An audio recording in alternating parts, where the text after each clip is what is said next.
NCERTയുടെ പുസ്തകങ്ങളിൽ നിന്നും പാഠപുസ്തകങ്ങളിൽ നിന്നും ബാബറി മസ്ജിദ് എന്നുള്ള പേര് മായ്ച്ചു കളഞ്ഞു, അത് ഒഴിവാക്കി. അതിന് പകരം അവിടെ തകർത്ത ഒരു കെട്ടിടം എന്ന് പറയുന്നത് 3 മിനാരങ്ങളുള്ള ഒരു കെട്ടിടം, അതാണെന്നാണ് പറഞ്ഞേക്കുന്നത്. ബാബറി മസ്ജിദ് എന്നുള്ള പേര് പറയുന്നില്ല. അപ്പോൾ അത് എന്താണെന്ന് ചോദിച്ചപ്പോൾ അതിന് കിട്ടിയ ഉത്തരവെന്ന് പറയുന്നത് NCERT ഡയറക്ടറുടെ വിശദീകരണം വളരെ നല്ല വിശേഷപ്പെട്ട ഒരു വിശദീകരണമാണ്. കലാപത്തെക്കുറിച്ച് എന്തിന് ഓർമ്മിപ്പിക്കണം, എന്തിന് പറയണം എന്ന്. ശരിയാണ്. ഇവിടെ ആദ്യം കലാപമെന്ന് നമ്മൾ കേൾക്കുന്ന സീപ്പോയ് മ്യൂട്ടണി എന്ന് പറയുന്നൊരു സാധനമുണ്ട്. അത് അദ്ദേഹത്തിന് അറിയാമെന്ന് എനിക്കറിയില്ല. 1957 1857 നടന്നിട്ടുള്ള കലാപമാണ്. അത് കലാപമാണ്, മ്യൂട്ടിനി നടന്നു. അത് മായ്ച്ചു കളയണം. കാരണം ഇനി സ്വാതന്ത്ര്യ സമരത്തിന് ഒരുപാട് ഇത് നടന്നു, ജാലിയൻ വാലാബാഗ് നടന്നു, അതുപോലൊക്കെയുള്ള അതെല്ലാം കലാപത്തെക്കുറിച്ച് എന്തിനു ഓർപ്പിക്കണം? ഇതൊക്കെ മായ്ച്ചു കളയണ്ടേ?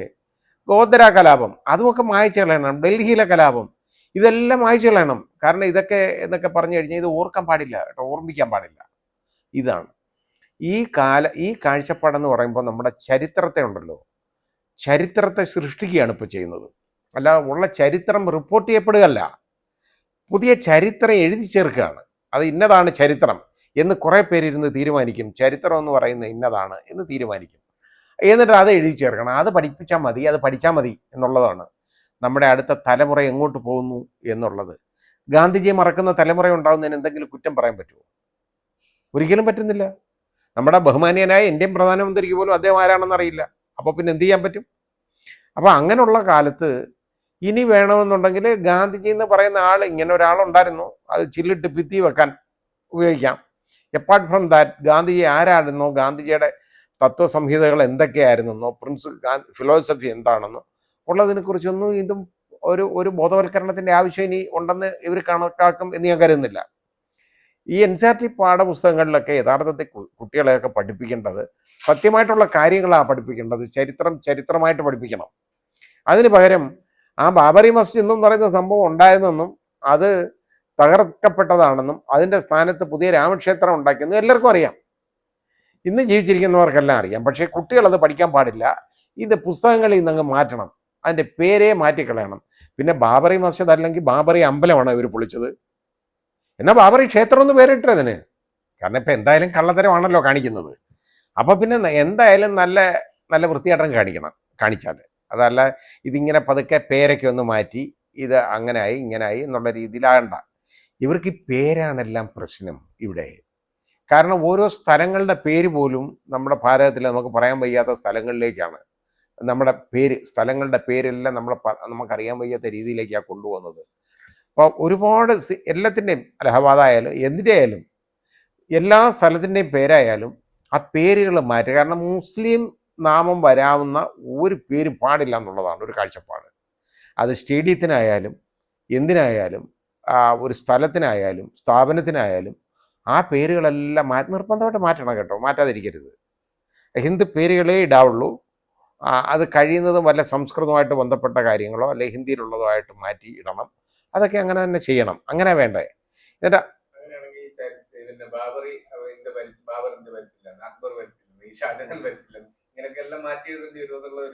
അല്ല, അത് ഈ മസ്ജിദിന്റെ പേര് ഇങ്ങനെ പറയാതിരിക്കുമ്പോൾ, അതായത് ഒരു മിനാരമുള്ള ഒരു കെട്ടിടം, മസ്ജിദ് ഒന്നും പോലും പറയത്തില്ല, അത് പറയാൻ പാടില്ലല്ലോ. അങ്ങനെ വരുമെന്ന് ഉടനെ എന്താണെന്നറിയാം, ഇവിടെ ഇന്ത്യ ഭരിച്ചിരുന്ന മുഗൾ ഭരണകാലം, ഈ മുഗൾ ഭരണകാലം എന്ന് പറയുന്നത് മുഴുവനായിട്ട് മായ്ച്ചു കളയണം. ഇവിടെ 800 വർഷം കണ്ട് ഭരിച്ചത് അവർ ഭരിച്ചത് എന്ന് പറഞ്ഞു കഴിഞ്ഞാൽ വളരെ സ്വർഗീയ കാലഘട്ടമായിരുന്നു ഈ ഇന്ത്യയുടെ. അതിന് ഒരു സംശയം വേണ്ട. ആ രീതിയിലാണ്. കാരണം അവരാരും ഇവിടുന്ന് ഒന്നും എടുത്തുകൊണ്ട് പോയിട്ടില്ല. അവർ എന്തൊക്കെ സംഭവിച്ചോ അതൊക്കെ ഇവിടെ തന്നെ ഉണ്ട്, കാണാനുണ്ട്. അവരുടെ സംഭാവനകളെന്ന് പറയുന്നതാണ് നമ്മൾ ഡൽഹി കാണുന്ന ചരിത്രപരമായിട്ടുള്ള ആർക്കിയോളജിക്കലായിട്ടുള്ള എല്ലാ കെട്ടിടങ്ങളും സ്ഥാപനങ്ങളും ഒക്കെ അവരുടെ സംഭാവനകളാണ്.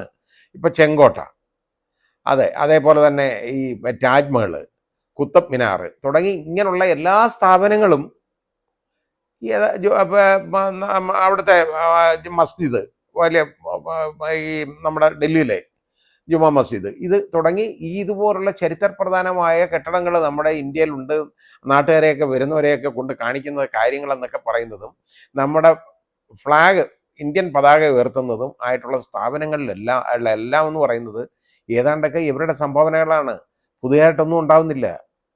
പുതിയതായിട്ടൊന്നും ഇവിടെ അങ്ങനെ കാണുന്ന കൊള്ളാവുന്ന സ്ഥാപനമൊന്നും ഇപ്പം രാമക്ഷേത്രം പണിഞ്ഞു. അത് കാലങ്ങൾ കഴിയണം അത് ആ രീതിയിലേക്കൊന്ന് ഒന്ന് ഉയർന്നു വരാനായിട്ട്. അതൊന്നും ആയിട്ടില്ല.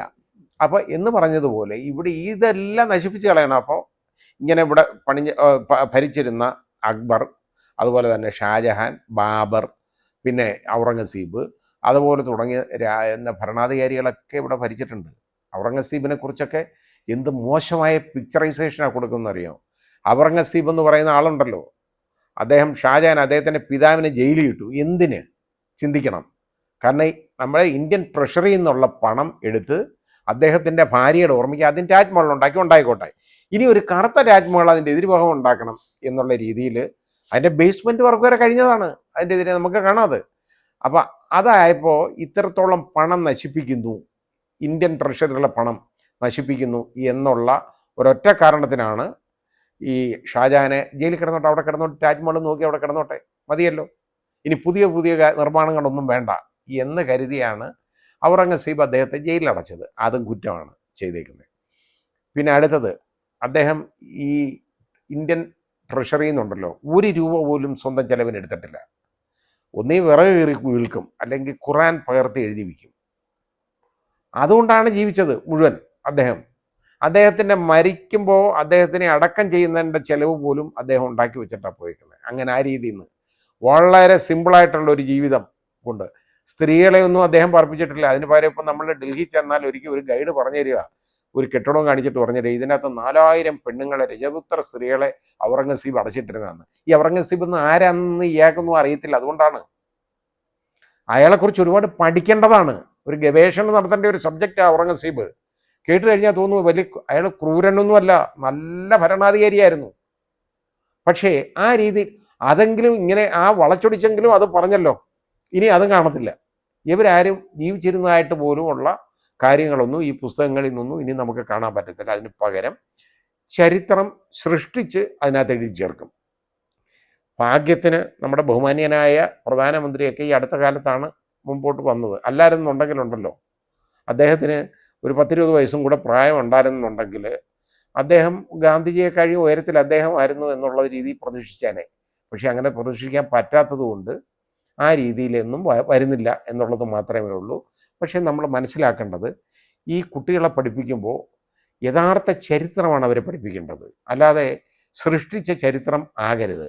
അതിനകത്ത് സാങ്കല്പികമായിട്ടുള്ള ചരിത്രവും ആകരുത്. സത്യമായിരിക്കണം ചരിത്രം.